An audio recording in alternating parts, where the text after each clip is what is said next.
Anytime you're ready. Just changing a couple settings.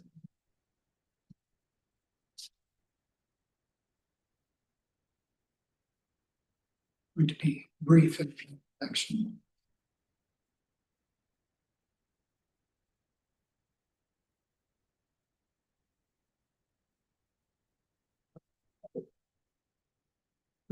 All good. Okay. So good evening. My name is Gary Darnielle. I'm a Salem hearings official.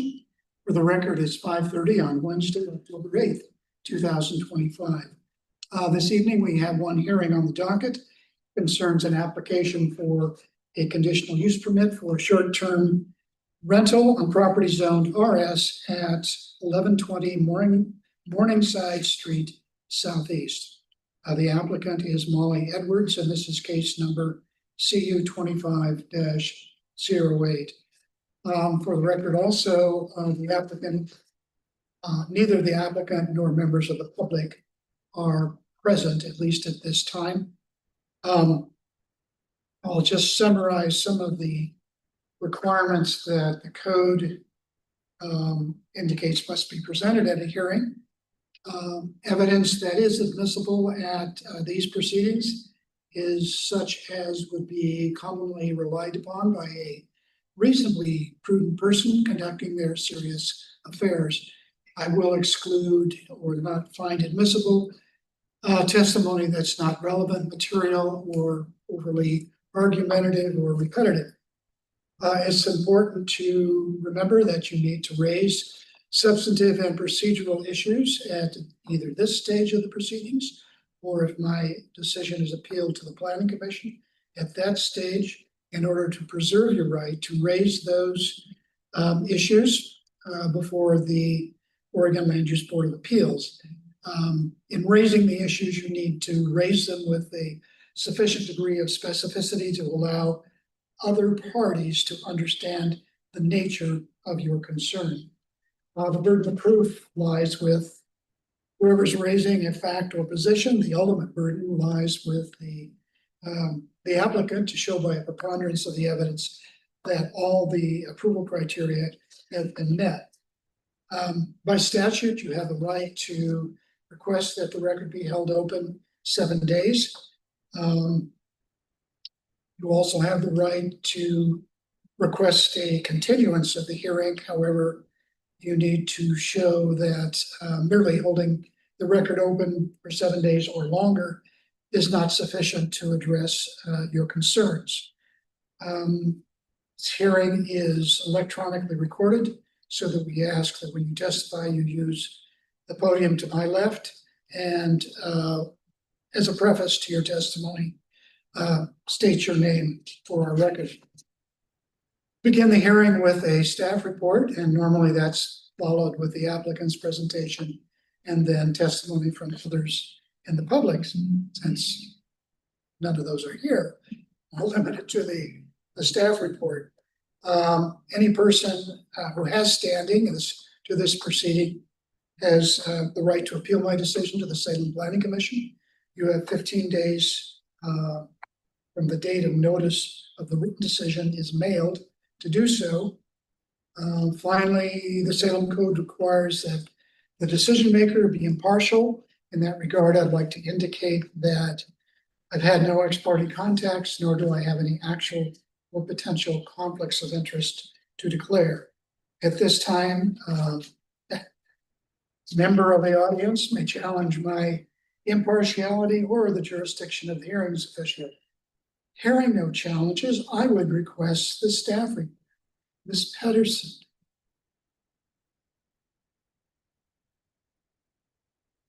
You can summarize too.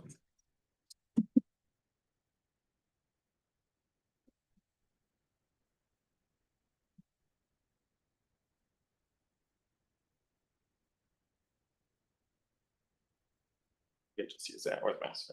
Okay.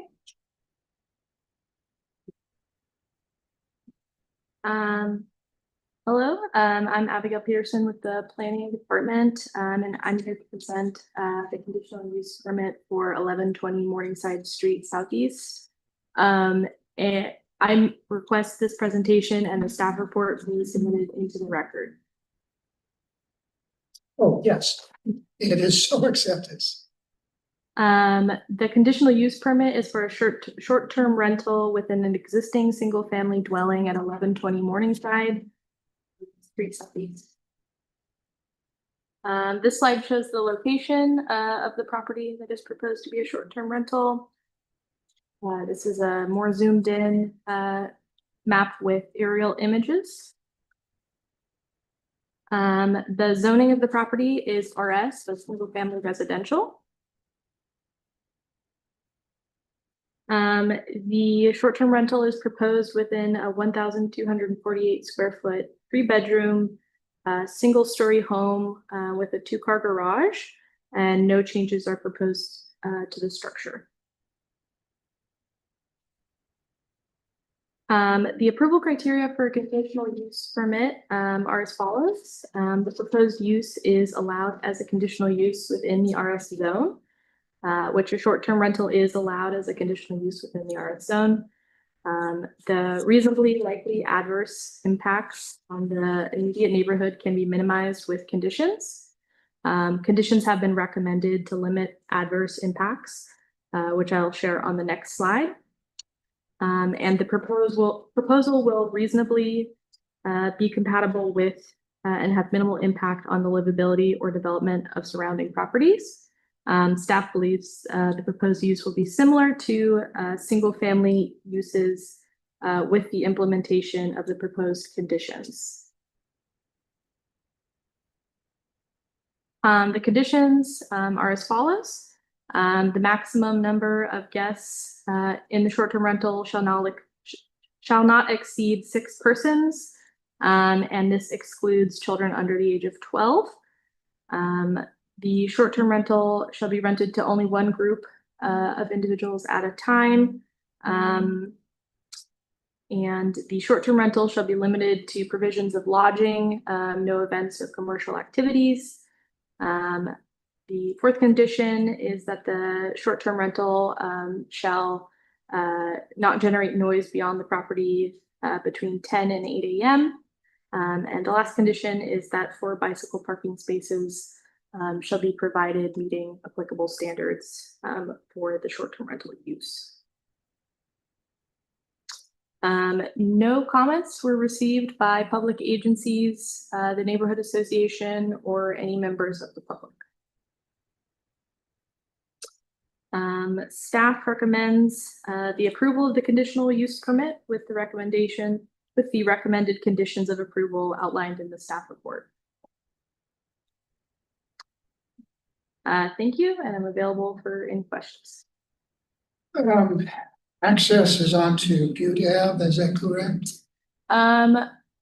The driveway, The driveway, is on Morningside Street. oh, it is. Mhm. Do you know how the distance between the street and the garage is? It's just adequate for 2 cars parked parallel to each other?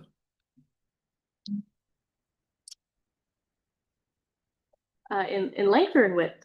Excuse me? Oh, I'm sorry. 2 cars in width? Is that what you're referring to? I'm asking whether the driveway, its length, Uh-huh. the width should be, the width is as wide as the 2-car garage. Mhm. Is the length large enough to handle 2 cars parked side by side between the garage and the street? I believe so. I didn't specifically measure to see if it's 20 feet long, which is our standard. I did not check that. The issue that often comes up Mhm. is traffic, whether they have to park in the street. Mhm. If they have the ability to park inside the garage as well as a driveway that's the same width, that's 4 parking spaces, which should be fine, but I don't know that. And when I printed out the schematic of the house, it was at a scale that didn't show the driveway. Okay.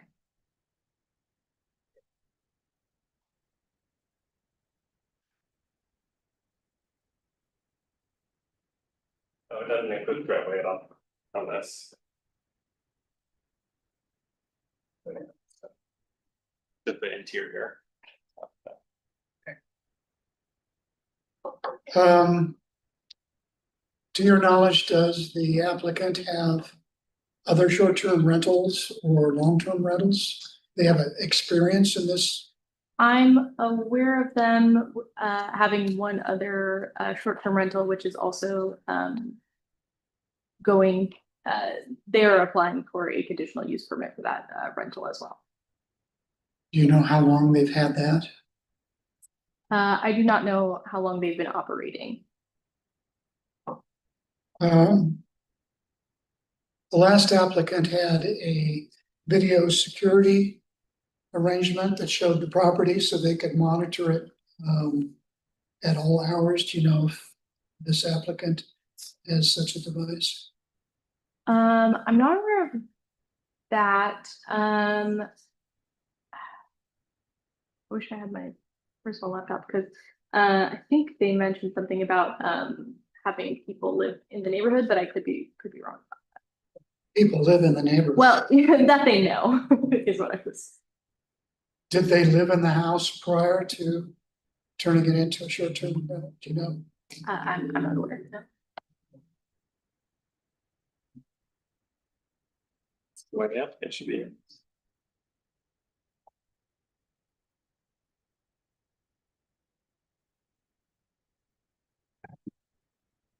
I'm gonna leave the record open and have you contact the applicants and find out more about their history. It goes a long way. I mean, it's one thing to say, okay, if you've got noisy parties, the police will swoop in and arrest them. That doesn't address the approval criteria, which is whether or not that's gonna happen. What's the likelihood? Do you know if they use Airbnb or a similar commercial arrangement? Yeah, they use some sort of commercial. Why don't you find out what that is too? Okay.